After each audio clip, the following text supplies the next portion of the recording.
This is more of what we call the pictorial. About, not Saturday, but the Saturday before that, on my TMM channel, I started lecturing on this particular diagram, but because I was moving that weekend and I didn't have the computer set up, and right in the middle of my class, somehow I guess when I set it up, Google set up for 1 hour, and it just, when 1 hour was up, it just disconnected me altogether from the meeting, and kicked me out and everybody else out at the same time, which I normally do about an hour anyways, but I wanted to go over a few more important things that I didn't get a chance to cover in that class. So, if you could see this diagram, it's pretty rough to follow everything around. This happens to be a refrigerator. It's made by Whirlpool, but it's got a Kenmore model number on it. And can anybody tell me, by looking at this refrigerator, if it's a French door, top freezer, side by side, what type of refrigeration unit is it? It's a French door. Well, what does French door mean? French door is like that one right over there. It has a freezer on the bottom and 2 doors on the top. The French door bottom up. Anybody else agree, disagree, have any other opinions? I'm gonna have to agree. French door bottom up. Okay, what made you think that that's a French door bottom up? The LED array. The LED array, which I is the was lighting? gonna say the same thing. Top Well, left, because- top right, middle left, middle right. Look at this picture right here. I'm gonna go ahead and expand it so you guys can see it better.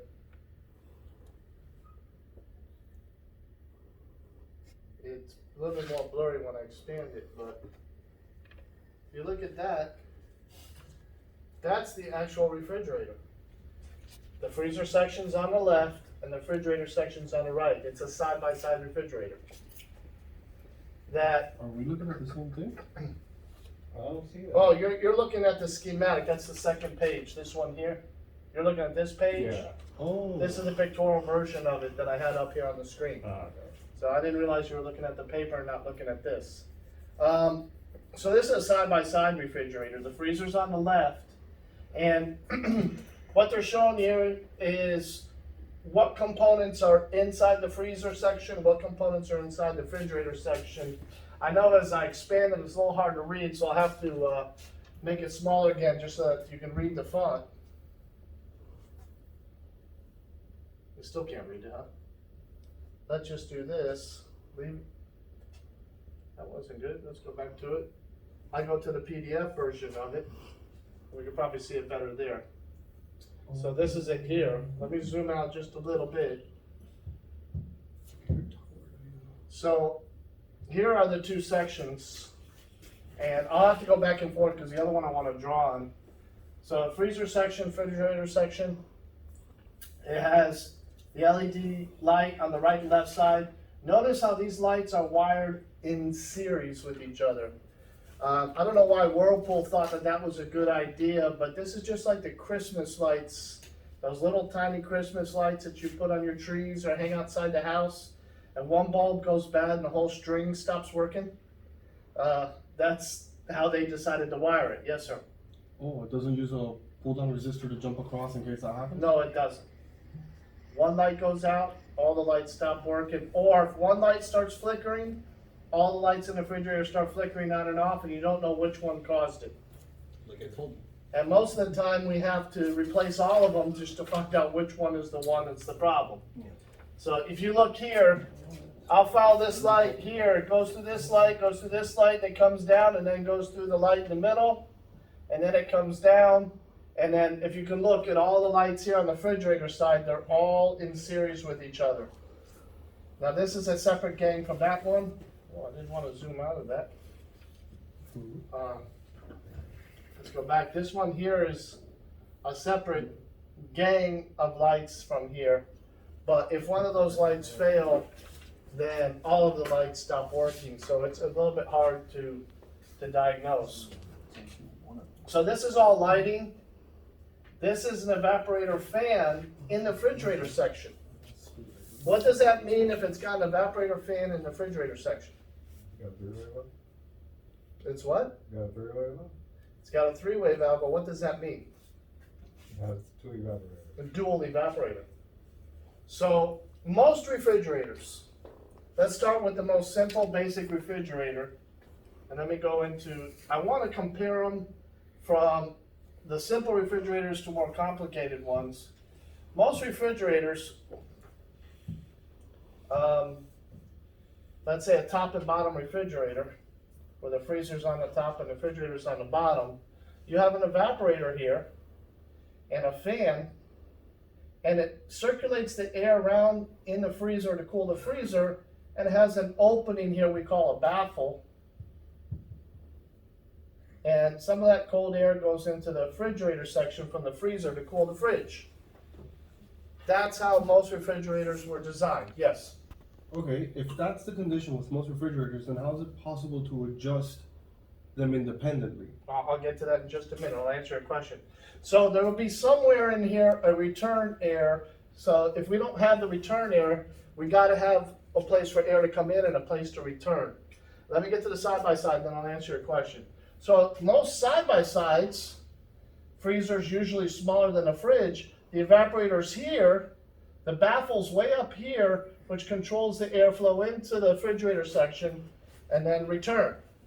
So the question is, how do we control the temperatures independently? And how do we make them achieve those temperatures? Okay, because in a freezer, we want about 0 to 10 degrees Fahrenheit. And a refrigerator is like 34 to 40 degrees Fahrenheit. Okay?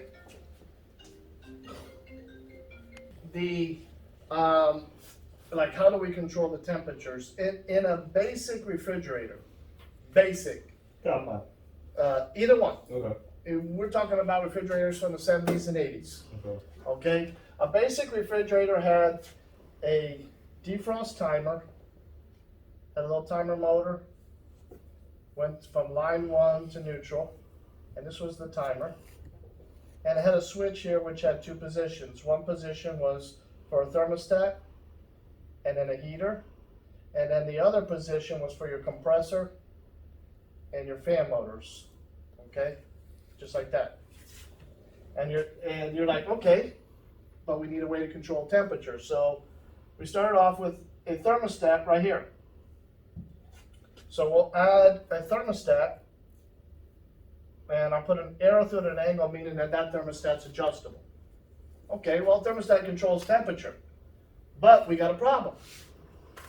We have two different temperatures we have to control, and we only have one thermostat inside the fridge. The defrost thermostat here has no control over the cooling of the fridge. So we want 0 degrees up here, but we want 30 to 40, 34 to 40 in the refrigerator section. So the baffle here controls how fast the air from the freezer goes down into the refrigerator section. The baffle's like a window. You know, like when it's 40 degrees outside, you might open up your window of your house a little bit, not turn your air on to cool the house down. If it's too cold, what do? You close the window down, or you open it up. So when we first started, we had a mechanical baffle. And that baffle will control the airflow from the freezer to the fridge. So this is what we do. If I turn the baffle, which is more to the closed position, in other words, I restrict how fast the air flows from the freezer, more air circulates up here. So the baffle, let's just say I make the opening very small, so the air is just trickling in. The thermostat that we use to control the temperature is in the refrigerator. So the contacts of this thermostat cycle everything off at 35 to 40 degrees. But if you want the freezer colder, you mechanically turn a damper, which slows down the air down here, so we have more air circulating up here. So this is like I said, your house is not that cold, it's 40 degrees outside, you open up your window to let some of that air in. If it's too much, we close it down. Well, when we first designed that, the mechanical baffle only had one position. and the air from the freezer trickled into the fridge and came back, but most of that air stayed in the freezer, so we had freezer temperatures. Okay? If we wanted it colder, we closed off the baffle more. There's no way to 100% close the baffle. When the baffle's at like the most closed position, it still has some airflow. We'll never completely block off the fridge. Now, if I wanted my freezer not so cold, let's just say, man, my ice cream is so hard as I stick my spoon in, the spoon's bending. I don't want my ice cream that hard. I want my temperature about 10 to 15 degrees in the freezer. So we open the baffle up, and by opening up the baffle up, the air comes in here a lot faster. That thermostat reaches the set point and shuts the whole refrigerator off. Fans, compressor, and everything. So there's no accurate way at this point to control this temperature. So now we go up to something where we start to add computers in there. But before we get into computers, let's go to an automatic damper. Oops.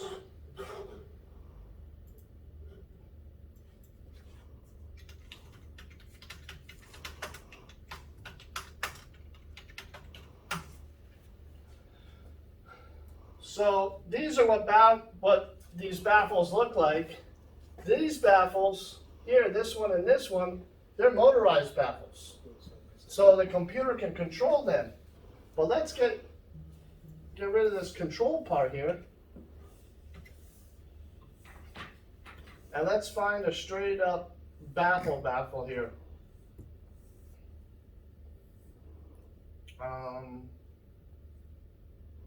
That's all motorized ones. I was trying to find one without a motor.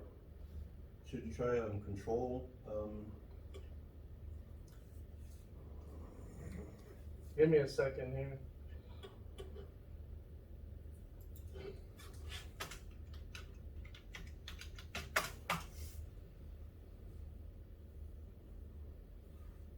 Obviously, I don't find the one I'm looking for. This is close to it here. Well, let's just use this as an example. So, the original dampers that were created, they're just a piece of plastic. You turn it to one point, just like opening up the window of your house, and that's it. It don't move.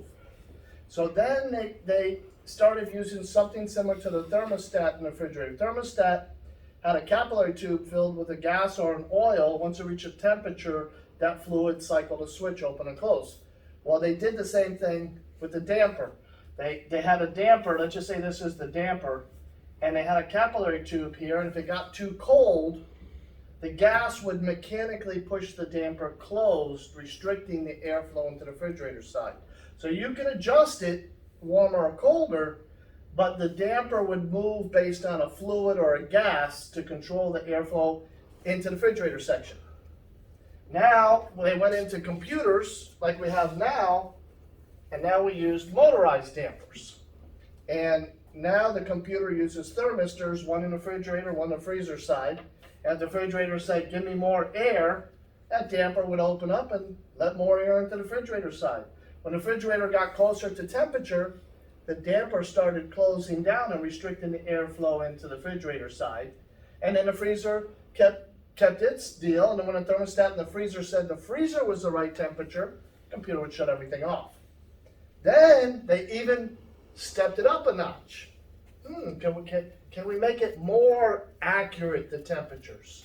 Because whenever we use something for temperature control, AC, ovens, dryers, refrigerators, we cycled on and off on an average of temperatures. If I wanted 40 degrees, the temperature went down to 36 and shut off, and then it got warm because it was off, and then it went above 40, and about 42, 44 came on, and it cycled on and off in this range till we kept an average of 40 degrees.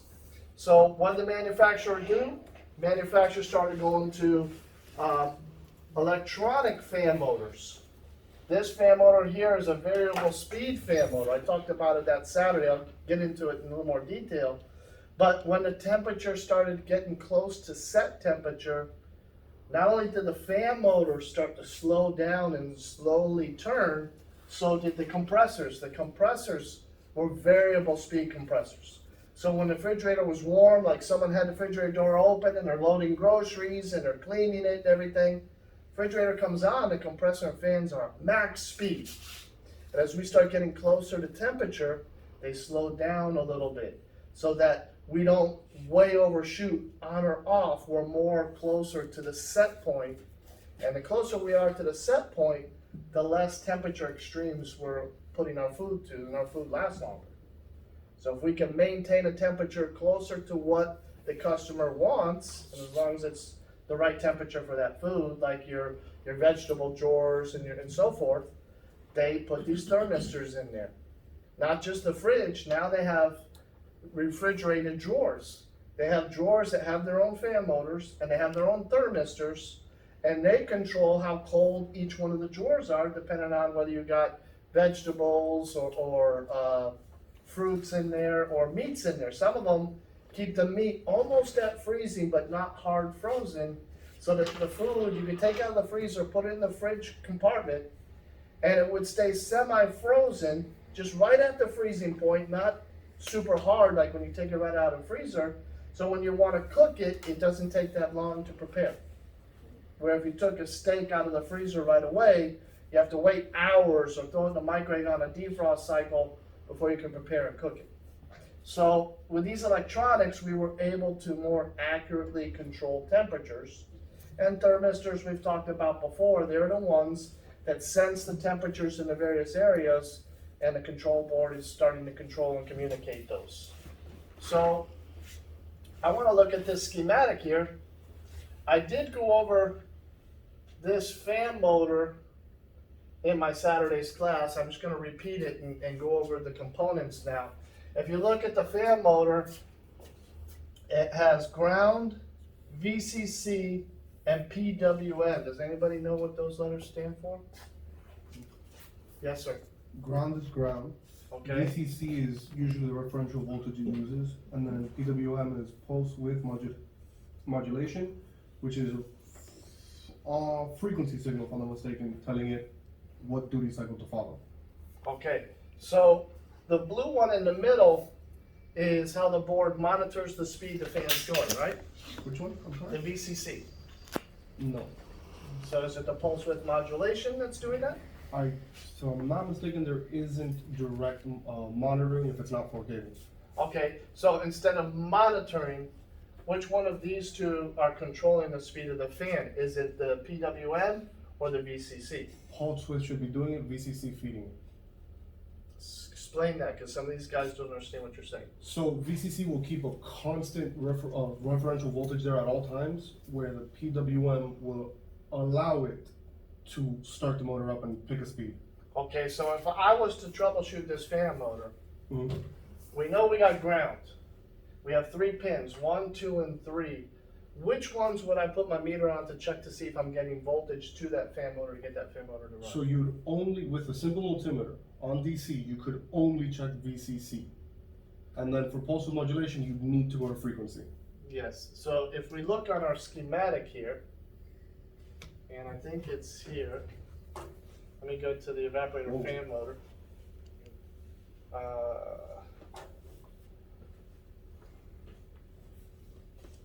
Trying to find the fan motor here.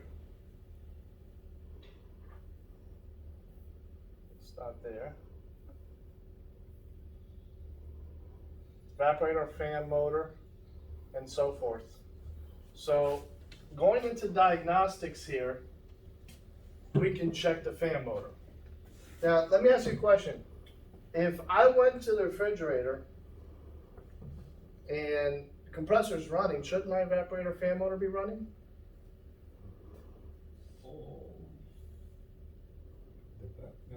Yeah.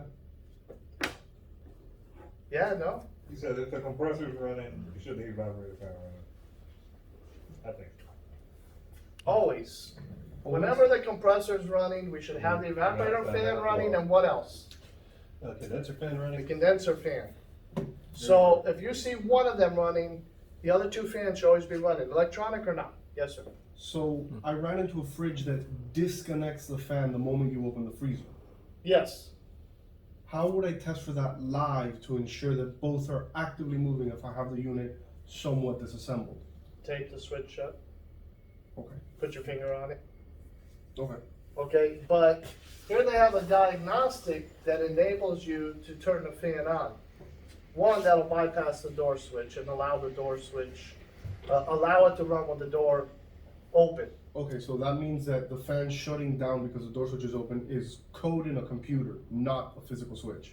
And we'll talk about that in a second in schematic. Okay. That was a good observation. So what happens here is by forcing the fan on, when you go into diagnostic, that usually forces the fan at maximum speed. So in other words, you're gonna test the fan, and let's say the fan's running slowly. Bearings could be somewhat bad, even though it's getting full voltage, you don't know. So if you go into diagnostics and you force the fan to run, you're gonna look for full voltage at the fan motor to see if that fan's working. So we don't have the voltage here, do we? So we have to go down here. And on this schematic here, oops, I went a little bit too far. On this part here, we have voltages that we're supposed to be testing. And if we look here at power supply, which one of these was the fan motor? All the way down. Thermistors. All the way down. Well, The last 3 ones. the last three. But if you look, there's there's 3 voltages there. 14 volts, there's a 5 volts, and there's a 7.5 at this one pin. But other than that, almost everything is running off of 14 volts. All of your sensors are running off of 5 volts. So all the thermistors are getting 5 volts from the board, but your fan motors and other components that actually operate and do things are usually 14 volts. Yes, sir. This On would this be, yeah, on this. Why is it 14 over industry standard 12? It's just the way the manufacturer designed it. I couldn't tell you it's any better or any worse. Okay. Okay, we have to go by whatever the manufacturer gives us. We don't go down to, the engineering level, which 12 volts usually is the standard. And one thing that's neat is that we've taken 9-volt batteries and put them to fan motors and actually made the fan motors operate. If you knew which 2 of the 3 pins to send the voltage to. So here, the evaporator fan motor is running at max speed 14 volts. So when we go to diagnosis, we're looking exactly for 14 volts. And when you look here, you got black, gray, and yellow. So which pins are we testing? There's 14.1, 14.3, and 14.6. FC and RC, what's the difference? Freezer, refrigerator. Freezer compartment, refrigerator compartment. So when you're seeing this FC here, this RC here, they're telling you the fan in the freezer or the fan in the refrigerator. Because if we're diagnosing, we need to know which one. They're both 14 volts. Now, if we went back to the schematic here, on this evaporator fan here it is here, one of the evaporator fans. Again, ground, red, blue, VCC, we're going to check which 2 color wires. For the 14 constant? Mm-hmm. Red and blue. Wait, no. No, red and white. I'm sorry, red and white. Red and white. Red power, white is ground. Oh, yeah. Okay? So that's what we're going to be looking for, 14 volts. We're not even going to bother to check that blue wire going to it. We just want to know when we're in diagnostics if we have 14 volts. If we have 14 volts and that fan's not working, what do we do? We change the fan. If we don't have 14 volts, You're right. if we look at this unit, we follow those wires back. These 2 wires here, if I follow them back, they go here to P7. They go to this plug here. And then the other one is running off the other side. This red one comes here, goes all the way down. This one right here. And wait, I lost it already. We'll follow it again one more time. It's coming in across. It's going up and over. and going in red right there, P5. P5. It's hard to follow. That's why I recommend when you guys are working on schematics and stuff, is get yourself those clear acetate sheets and get dry erase markers, and then you can put them right over top of the diagram, and you can trace your circuits without writing over the diagram. And if you mess up, you can erase it. But to follow these circuits out, if you wanted to check the fan motor from the board, and we wanted to check the two wires on the board, if we go back here, that was red and white here. So red turns to red here, but what does it turn to there? Yellow. Yellow. It turns to black. White turns to black. Oh, black, white turn. black. Yeah. So red and black, where do you normally see DC red and black? On battery. A car battery, Yeah. even when you plug a 9-volt battery into electronics, Yeah. that's usually a little red and a black wire, right? Yeah. Red positive, black negative. Black is ground. So if we follow this black down here, I'm gonna go to my drawing tool so I can show you a little bit better here. So if I follow this fan motor here, whoops, I didn't want to do that. I know it's a little bit hard for you guys to see, but if I followed that black wire here and came down on the schematic, that black wire is, Hard to follow. it's actually right here on the board, P14. P14 pin 2? Well, if you look at that upper right-hand corner, that copy that I sent you, and you look for the fan motor, they tell you P14 pin 1 and P14, that was, Oh, it actually Yeah. shows you where it turns from red to black and from what pin to what pin. so they told you the fan motor here, P14-1 is for the freezer and P14-3 is for the fresh food. So if we follow that diagram again, and here I have it zoomed in a little bit more, so let's follow it here. So if I took that black one and followed it into the board here, it's P14-6, which is black. They don't tell you ground here. What do they tell you? That's the constant. So if I wanted to check this evaporator fan, I don't know if that's the freezer or the refrigerator fan. Do you know by the diagram? No. But if we follow the wire back, this red wire, it came over here and came down. I don't know what plug that one to. I have it cut off on the diagram. This red one here, if I follow it down, The red turns to black, ends at P14 pin 2.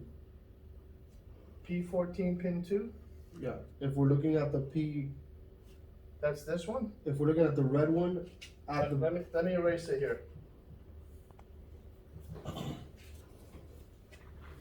So that's P14, right? red that turns to yellow, It says pin 2 there. No, there's a white. turns to white. Oh, wait. That red one is here. If I follow that red one down, it goes over this way, it comes here, and it goes all the way down, it comes over across here, I think It it goes comes here. P3. And ends in pin 14. and it's Oh. P14 pin 1, Yeah, pin 14. Yeah. 14 pin 1. Oh, So what fan is it according to the chart? P14 pin 1 on the chart. It's gonna be the evaporator fan one. That's the fresh food. Now P14 that's a pin freezer. 1 is this one here, freezer. and that's the freezer fan. Okay, so when we see that it says to and from, 2 is always the computer board. Where are you seeing 2 is from? Up top it says from color to color. Right under voltage test points Gemini flash. Okay, Yeah, so it's red from the fan, and then it goes 14-1. So they're talking about here, red from the fan, and then it goes to black. So you're touching this pin and this pin on the board, and that's where you're gonna check for voltage. So they're not telling you the location on the fan. They're telling you on the board, pin 14-1 and 14-2. If we go over here to this diagram, pin 14-1 and 14-2, 1 and 2 on pin 14 is red and black. Side by side. So if you wanted to check the fan motor for voltage, do you have to open a door and pull the whole panel off and go all the way down to your evaporator fan motor? No. No, you go right to the main board, you go to plug 14, the first and second pin, which is the red and the black wire, and you're gonna check output voltage there. And if you have your voltage there, then the fan's not working, fan's bad. If you don't have the voltage here, most likely you're bored. Now, if you looked at when I traced the circuit, I know it's a little bit hard to follow. There was no door switch there. Now, the one you were talking about was the Electrolux one, but obviously there's gotta be a door switch. But where is the door switch on this unit? Here's the light interlock switch and the light switch, but these switches here, they just connect directly to the board.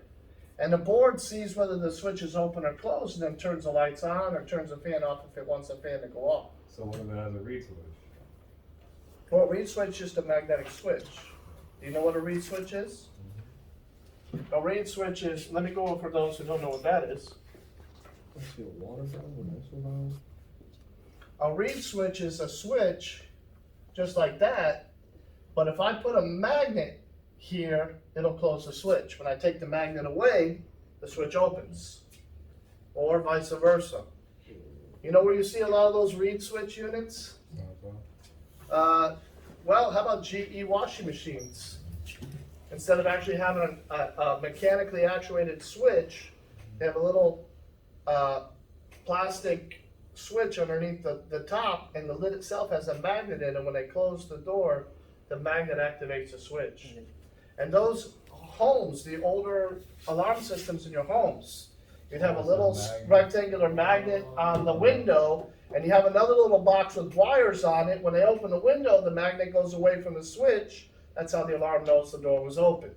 When they close the door, the magnet lines up with the switch, and then the door activates. Okay? So that's just the fan motor. Let's take a look at the condenser fan motor. I'll zoom in on that in a second. Let me just clear this up. How much voltage goes to our condenser fan motor? 120. Go back to the schematic here. How much voltage goes to our condenser fan motor? 120. 120? Why do you say that, Gerald? You are correct, but why do you say it? I guess that's where the power coming in. Yeah, but this fan motor was only 14 volts DC.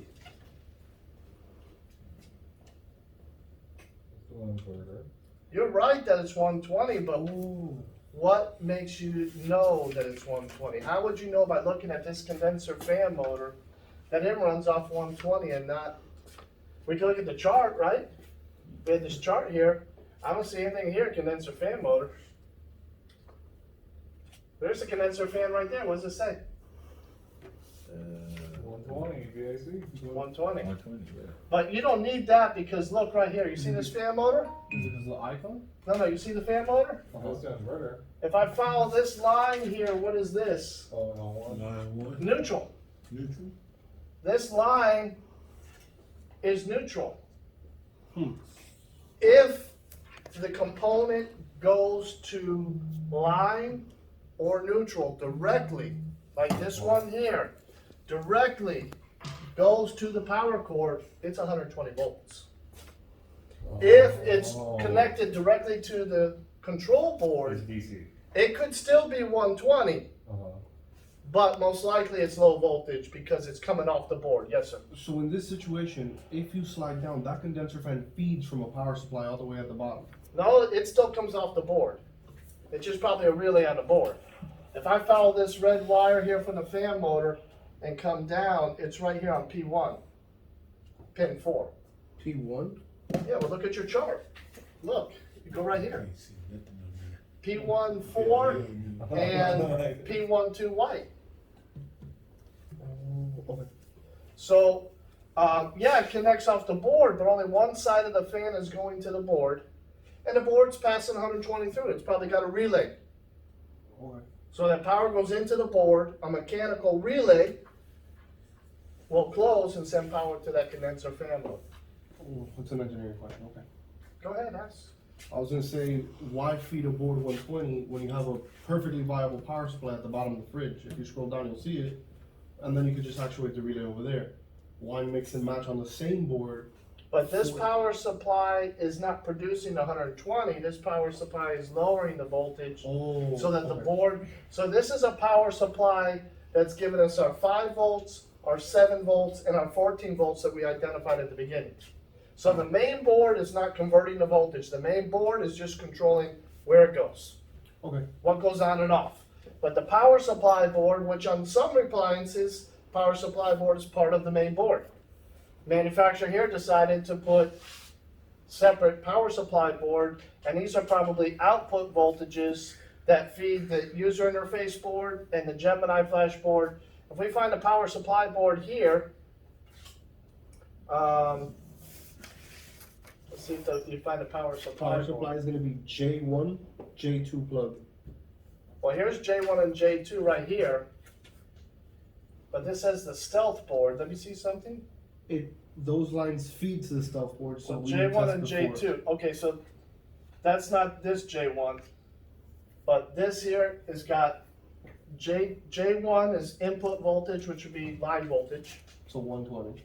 And then you see black coming in here and white going out, and there's black and white again. And then this one here is low voltage outputs that go to the other board, which is controlling it. So the user interface, the UI is the user interface. That's the one that when the customer's calling for ice and they put their cup or anything like that, it's activated there. The ice bucket, the ice door stepper motor, all those things are controlled by that control board. We got the main board here, the Gemini board, and then we have this valve. We're not going to talk about that yet, but And one last thing, on the power supply, it just says thermal fuse on the bottom right corner. Where would that fuse be? Is it just shoved in there? the thermal fuse will be on the board. It'd probably be soldered onto the So board. not serviceable. No, you'd have to change the board if there was a power surge like lightning or a surge where something shorted in the board and fed back. That fuse would open up to prevent the power supply from burning up or something like that. Okay. Because we are converting 120 down to DC volts. Okay, so the Gemini board is the brain. It's the one that's controlling everything. Let's take a look here at our compressor. Our compressor has 2 plugs on it. First, let's take a look at the plug on the right. How much voltage is on that plug on the right?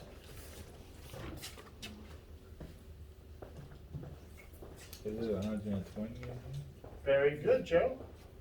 You're on a roll today, sir.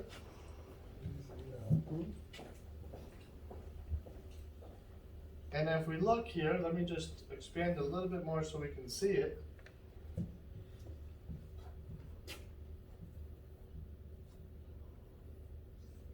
If we look here, the one plug on the right, one wire here goes to neutral and out, and the other wire goes to black and out. When would we have 120 volts at that plug? The compressor's running? When the compressor is running? No, you'll always get it. It's just that you'll be receiving a secondary signal from the control board itself to start the compressor. Okay, so what does that mean? Well, that means that the control board is going to be what turns on that compressor. So you're talking about the Gemini board? Yes, I'm talking about. Okay, the that's board. just a name that Whirlpool uses. So this plug here has a constant 120 volts always, even when the compressor's not running. We have 2 plugs going to that compressor. So we got a compressor, and then the compressor has an inverter board attached to it. Like the Electrolux, the ones you guys worked on the other day. There's a gray plug on there. What's your question, Amelia? Ask me. That's an AC motor, correct? No, the inverter. No, That's- above the AC. That's an inverter, that converts it. That inverter converts the voltage. So it's AC input into the inverter, and then the inverter convert it. Oh, that's right. It converts it to DC. What does an inverter do? Yeah, okay, inverts. Yeah. It inverts, so it changes it from what? AC AC to DC. So it's an inverter. So we have 120 supply always at that board. But it's this one here, which is the communication plug. If we follow that plug down, and I'll go to the other diagram just to make it easier to see, if we follow the bottom plug down, and I'm moving around, if we follow these two wires down, they come down here, and they run here, here's one of the wires, that wire comes into P8. Alright? So on P8, you got 7, 1, 8, and 2. So if we went back to our legend here, P8, 5 volt DC input for RC evaporator thermistor. So pins 1 and 2 are for the evaporator thermistor, but 7 and 8 says what? 7.5 volts when the compressor's on. And what two pins is that? 7 and 8. So if we looked at this board here, the red and the black, 7 and 8 here, are 7.5 volts. So if we go to the compressor that has the inverter on it, let me go to the other diagram so I can draw it. We go to the compressor inverter on it, right here at these 2 points, you're looking for 7.5 volts, DC. If you're there, ask me, because then if you're talking, then I'm talking over you, so I'd rather you communicate to me and not to him. Sorry. I'll have to kick him out for interrupting my class. It was because I saw on the top it just said test terminal, and I was following it to see where we were going. Actually, I'm gonna explain what that is when I get into this in the defrost, but Oh, that's, okay. so let's talk about this. So let's say you go to this refrigerator and the fans are working. Mhm. What does that mean? That the fans are working, what does The that mean? compressor's working. Compressor should be working, and we're also in the cooling cycle. Yeah. Because once temperature is set, fans and compressor will shut off. When it calls for cooling, they all come up. So you want to know if the compressor's supposed to be running. You go over there and you touch the compressor, and compressor's not working. First thing we want to do is we want to check on this pin and this pin for 120 volts AC. Because that's black and white, line 1 and neutral coming into the compressor. Then, if we go here according to our test points, the other 2 wires should be 7.5 volts DC. Now if we look at the chart, it's here again. We'll go back to this chart. Pin 7 and 8, 7.5 volts when the compressor's on.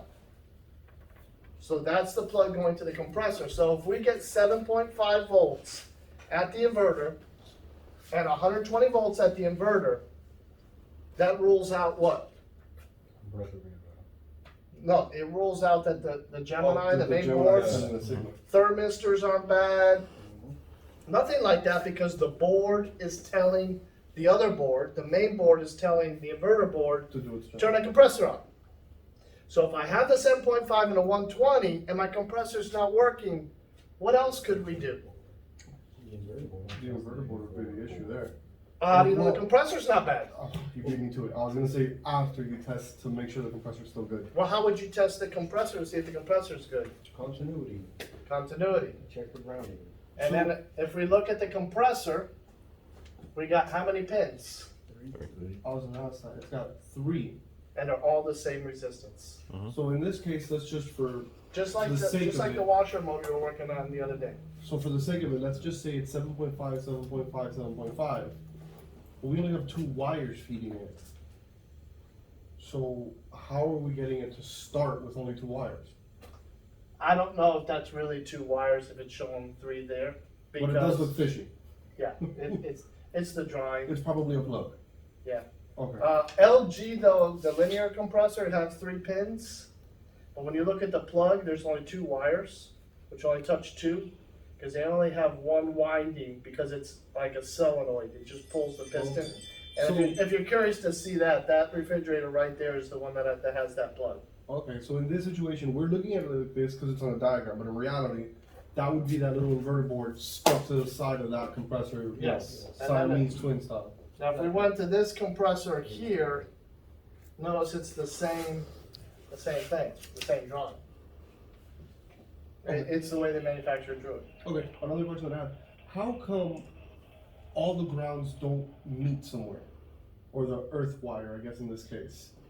I've noticed in some machines, they start to come from all over the place and eventually meet at one bolt.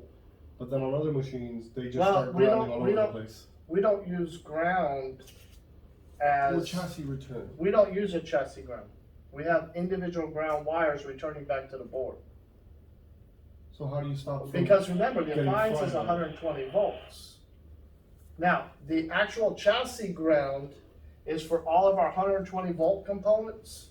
They're gonna have a ground wire to chassis as a safety. The other ones are low voltage components. So the low voltage components, there's not gonna do anything if they short out or whatever. They're just gonna feed back to the board and damage the board. To save itself from a fire. Yeah, and you can see it, there's like a ground here, but this low voltage here, which is power and ground, red and black, then, you know, it's only gonna have 120 volts. I'm sorry, not 120, it's gonna have the 7.5 volts going into that point. Okay.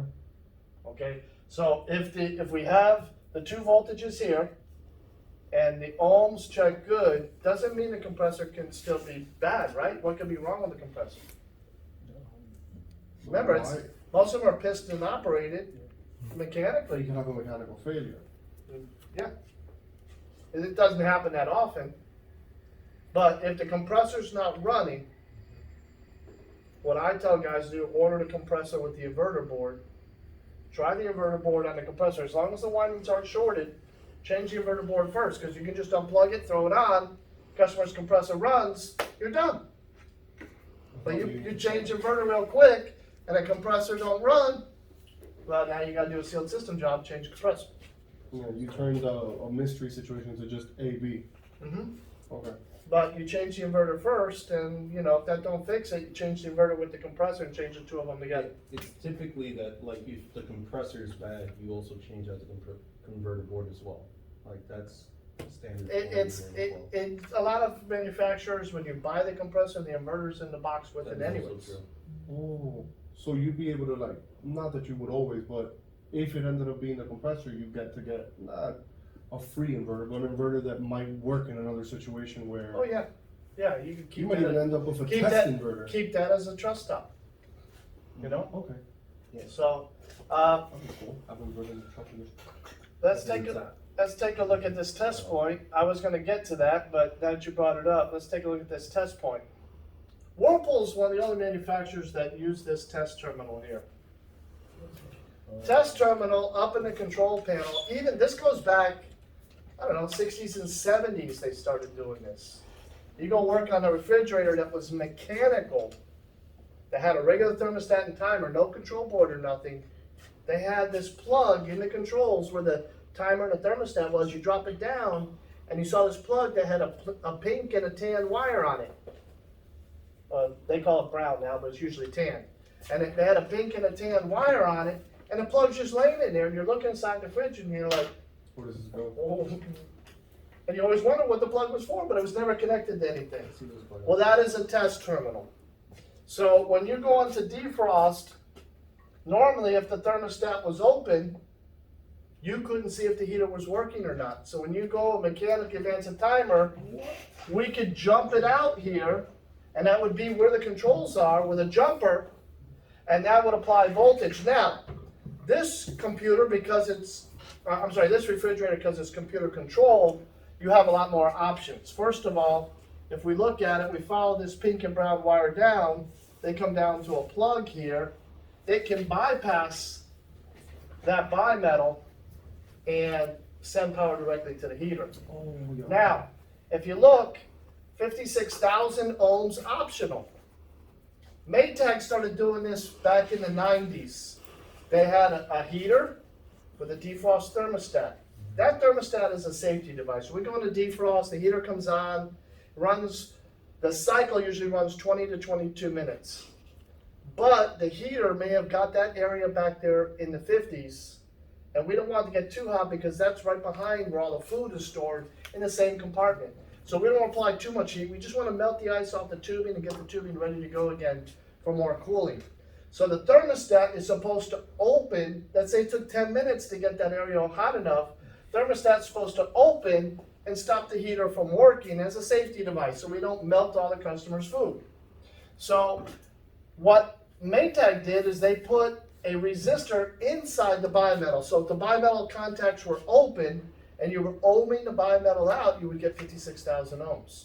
Now, not most of them do that, but you can make the test on the thermostat. But if you went to a customer's refrigerator and it's packed with ice, it's going to take you 20 minutes to melt the ice, to get the panel off, to test it. And then you added all this heat to get the ice out. Well, you warmed up the thermostat and it opened up anyways. So what happened is the test terminal allowed you to ohm it out right here, or you could follow these two wires back to the board. And if I got 0 ohms on that test terminal, I knew the thermostat was closed. And my heater didn't work, I could test my heater too. We'll get to that in 1 second. Or if I got 56,000 ohms and I know the back of it's packed in ice, then I know the bimetal's bad. Bimetal's open. So that test terminal runs triple duty.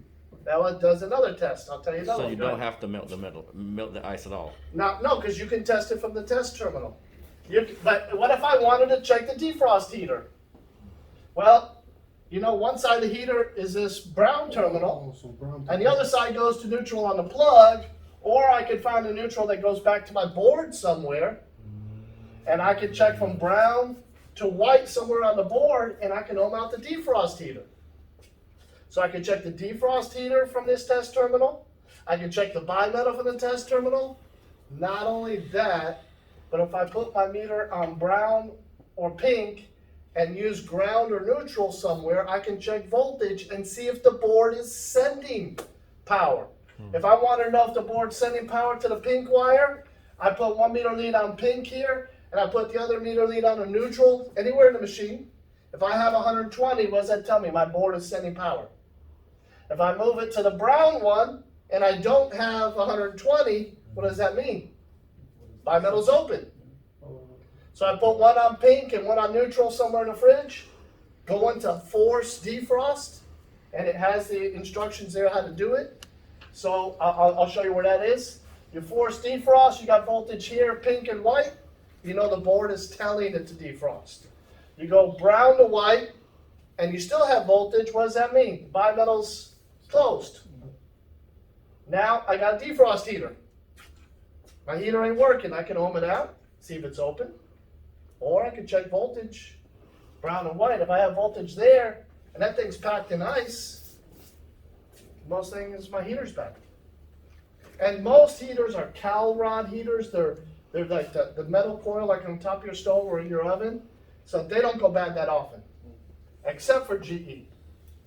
GE side-by-sides and some of their top mounts, the old ones, they use what they call a glass tube heater. The heater's in a glass tube, and you can see the ends burn in the glass tube. Moisture gets in there and shorts out the elements. They go bad a lot. They have 2 elements in series. Those are old school. They change it now to a double on the bottom instead of 2 halfway on the heater and everything.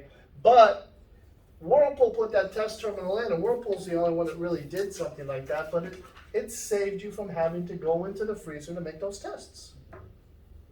So there's more than triple duty, because I jump it out, I can go to the heater, I can test the bimetal, I can check the heater, I can check voltage, I can do a bunch of things from that test terminal, all for my defrost cycle.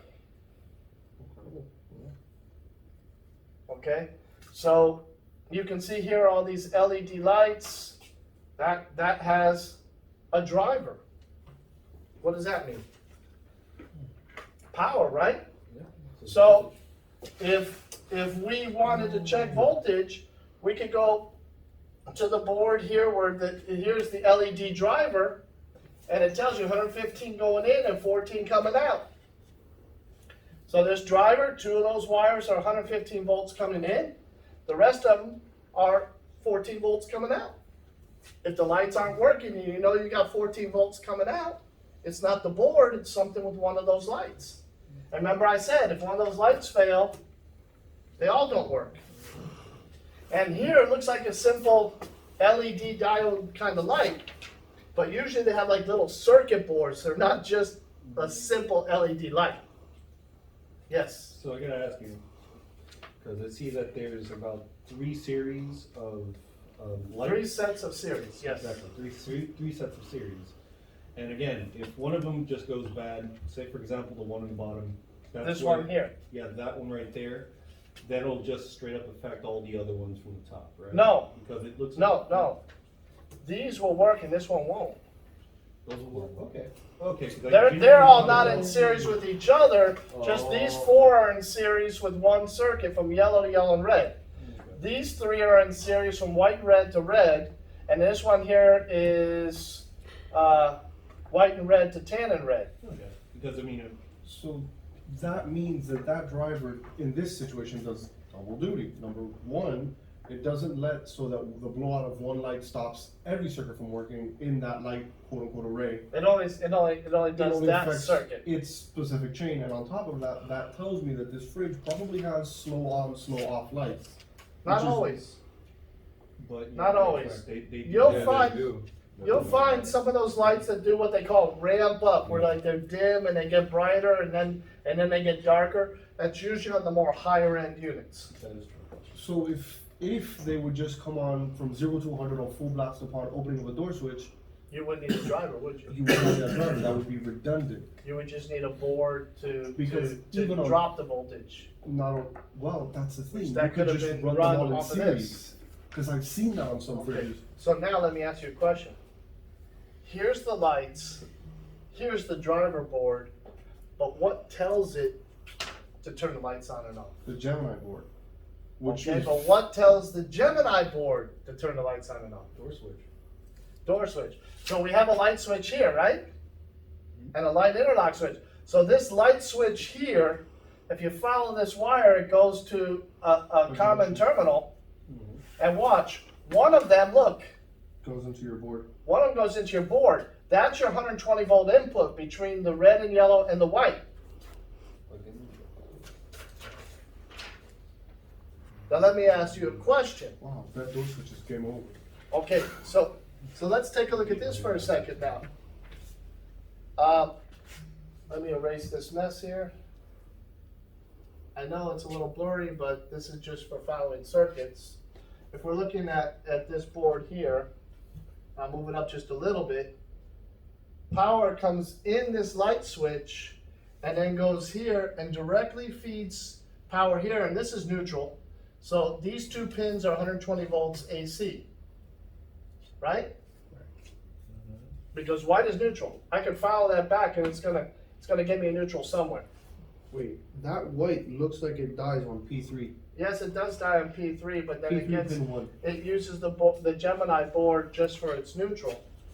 But that's not what's telling it to come on and off. This one here, when I apply voltage here, that board is energized. So let me ask you a question. That presents me with a theory. No, does just one strand come on, or do all of them come on even if that section of the door is not open? There's no other separate control circuit. There's no way for it to know. It would only know if I got 120 here, it energizes all three. It's this set, and this set. So we have one set here, another set here, and another set of lights here. But if I apply 120 here, all three of those sets come on. Freezers and refrigerator, all the lights come on, even if the door's not open. So if you had no lights at all, you could have bad lights in one section. I've had customers sometimes that one light goes bad and they never call, and then another one goes bad in a different circuit. So you go and now they have no lights, so now they call for help. And you're like, what's the odds of all those lights being bad? It's got to be a bad board, right? Or door switch. So you go over here and you check for 120. I got 120. Okay, ma'am, I'm going to order you the driver board. So I present you with one. Well, let me finish with the thing. So I got 120, we say, okay, we order this because none of the lights are working. Well, all we have to do to identify if our driver board is good or bad, check 120 in, and then just pick one circuit and see if we got the voltage coming out to the lights. If we have the voltage coming out, then our lights are our problem.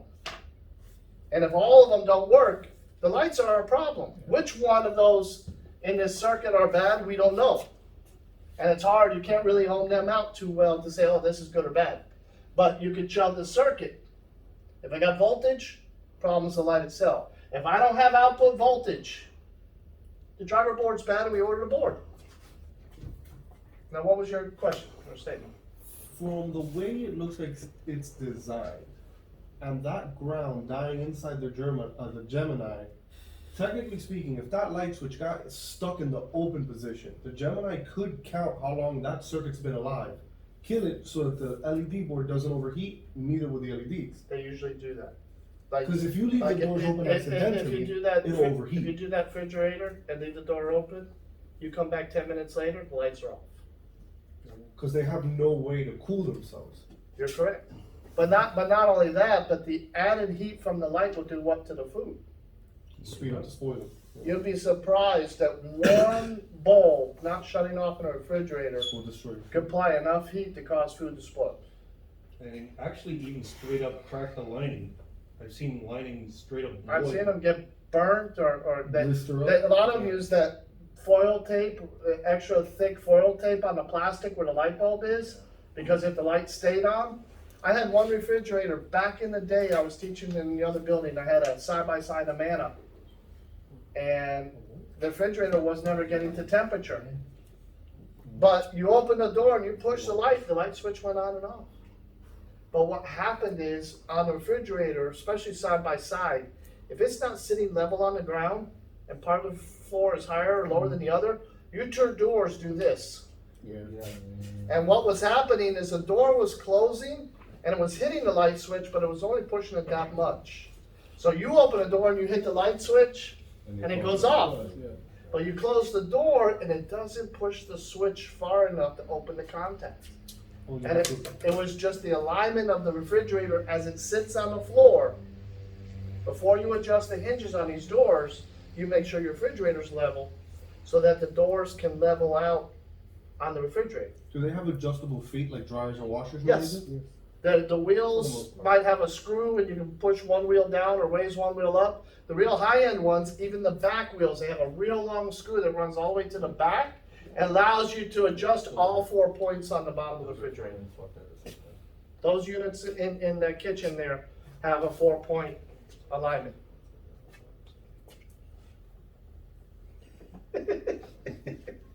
So, that's pretty much some of the things I want to cover. Here's evaporator motor. Notice they put what? RC there. The other one didn't have it. You know, so this one says evaporator fan motor RC. Well, this one just said evaporator fan motor. So RC meant what? Refrigerator. That's the one in the refrigerator compartment. Now, the one final thing I want to talk about before we end is the solenoid valve here. That is a 3-way valve. Yes, sir. I have one question before we go there. Uh-huh. If you scroll up to the ice maker, why do I have a switch after a switch? What sense does that make? Well, that is a switch, that is a manual switch that the customer can turn it on and off. That is the bucket switch. If they take the ice bucket out of the refrigerator, the ice maker will not drop ice. Okay. So customer may want to go on vacation, they just hit a switch and leave the bucket in the refrigerator filled with ice, and now I go on vacation for a couple of days, my ice maker don't make ice, so I'm gone. But then that means that the ice maker box itself has a switch, another switch on top of that. Wouldn't that switch just be put in the open position? Or the ice maker make ice up until its max position? No, this switch here is probably the, Ice limit switch, no? no, that switch is when ice makers drop ice, they usually have an arm that raises or an arm that comes out, ice falls down, the arm goes back into position. So now when a bucket fills up with ice, to prevent ice overflowing into the freezer, once it gets to a certain level, the ice maker, as it cycles, the arm will raise up, ice will fall down, and then it'll go down. If the ice is too high, that arm will keep it from making any more ice until the ice drops in the bin. So on my freezer, to turn it off, you push that past its limit position. And you raise it up, and that would be that switch. So now we have 3 switches doing almost. Yeah, but this one here is not one that the customer can adjust. It's for the. Oh, so it would be. It's built into the ice maker itself. You can't physically read. Because on Whirlpool, some of them, this one says sensor, that's a thermistor telling it to drop ice. It's probably a flex tray ice maker, which is a plastic tray ice maker that rotates, and then it flexes the tray, just like the old school when you made ice and you did this with your hand and the ice fell out. Yeah. So this might be a flex tray ice maker. So the thermistor tells it when to drop the ice. The fan is the one that's circulating the ice, or that might be the motor, the twist and flex it tray. That switch is the overfill switch. Now, in some whirlpools, they have the ice bucket on the door. Now they have an LED, an emitter, and receiver, and they shoot an infrared light through the bucket. And when the bucket ice falls, it blocks that infrared and it knows not to produce no more ice. And they don't have a mechanical switch like that. It's a board. So this switch is when the ice bucket's too high. This switch is if the ice bucket has been removed. You have a party, you take the ice bucket out. Hey, you need ice, and you're putting ice in people's glasses and everything. You forget to put it back. The ice maker won't drop ice onto the freezer. And then this one here is a manual shutoff. Okay. So like if you're gonna have like a water line or something that just permanently disable it. Yeah. Now, right here, this is a solenoid valve. That is your three-way valve. And if we look at this refrigerator that I have here, I have the parts breakdown. This actually has two separate evaporators, refrigerator side and freezer side. And so this unit here, because we were talking about temperature controls and everything, depending on demand, we can turn one on or the other one on. I don't know if this one will turn both on simultaneously, but depending on the cooling load, we can turn the evaporator on in just one side of the refrigerator and cool that compartment down to specific set point, and then we go to the other evaporator and turn it on. So that means this refrigerator doesn't have what? We started off talking about it at the beginning. It wouldn't have a damper. Wouldn't have a baffle, a damper.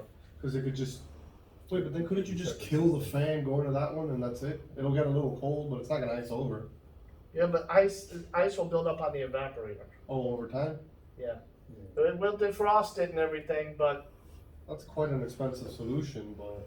no, but now we're more accurate with the temperature in each side of the So we can compartment. get away with it, okay. And if a customer stands or open the refrigerator door, we run just the refrigerator side to cool it down. We're not running the freezer side. Instead of killing the We'll freezer. reach set temp faster, less electricity. We're going to save electricity. So a lot of these designs, one, are for more accurate temperatures, but they're also to be more energy conservative. And by only cooling one compartment, we're cooling half the space in the other. So if we run into a fridge that has a three-way valve, it is totally possible for the fridge to be ambient temperature and the freezer to be just cold as a bone. Not really. Because That on first startup. But if you go into someone's let's house, say the three-way valve got stuck feeding only the freezer. well, that happened to the refrigerator in my office. I had a French door refrigerator, Uh-huh. and I got a video on TMN and we talked about it. I had two guys troubleshooting the refrigerator, and the refrigerator section got so cold that the water filter and reservoir kept freezing and cracking and breaking. Not only that, if I put a drink in there, by the end of the night, my drink was frozen.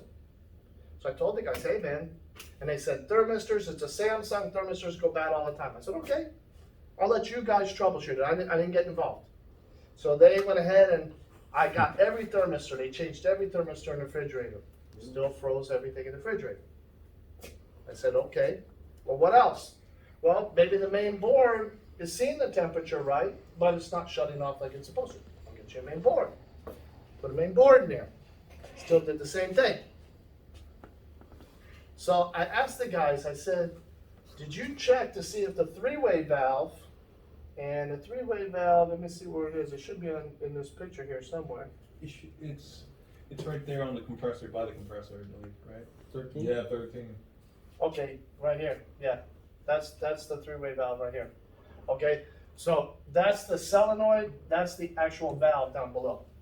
Okay, so I told the guys, I said, let me ask you a question. On all this testing that you did you check to see if when the refrigerator got to set temperature, 40 degrees, 36 degrees, that it told the step valve, stop sending freon up to the evaporator? The fan motor was shutting off, but the evaporator kept running. And not only that, but the evaporator started building up with ice. Remember, Carl, you defrosted that refrigerator because it was packed with ice back there? The evaporator was packed with ice. They thought it was not defrosting. I said, but if it was packed with ice and not defrosting, that extra ice buildup would actually affect your cooling temperatures and you wouldn't be that cold. But when it was all frosted with ice, the refrigerator worked like it was normal. Because the air wasn't flowing over the evaporator, the air was flowing over the ice. So going to that refrigerator a little bit more, I said, did you guys check the step valve? Because in diagnostics, you can tell the valve to send freon to this evaporator or that evaporator. Did you check to see if the valve mechanically or electrically was telling each evaporator to come on and off? And they said, no, we didn't do it. I said, okay, I'll order you a step valve.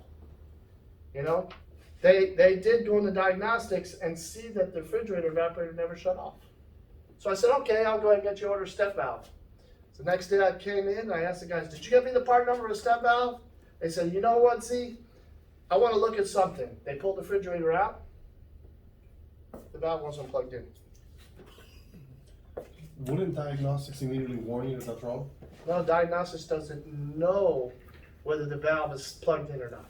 It just sends a voltage and then the valve shifts to where it tells it to. It's like a water valve on a washing machine. Yeah. I put water valve to the solenoid, I can have it disconnected. It doesn't know if the solenoid's connected. The board is not watching amperage flow to see if it's actually drawing amperage. Oh, it just checks another sensor It to just see if the applies, job got it done. just sends voltage, and it's got sensors over there, kept saying, hey, the refrigerator ain't cold enough, so it's still running. Yeah. Okay. And then it said the refrigerator reached temps, send power to the freezer, but it was telling the solenoid to send power to the freezer, but the solenoid wasn't sending power to the freezer. Okay, and the solenoid is like a T-shape with two solenoids, or it's a single solenoid? It's a single solenoid with, So freon can go up or down, it can't go both? you can take a look at the back of that refrigerator and you'll see. Okay.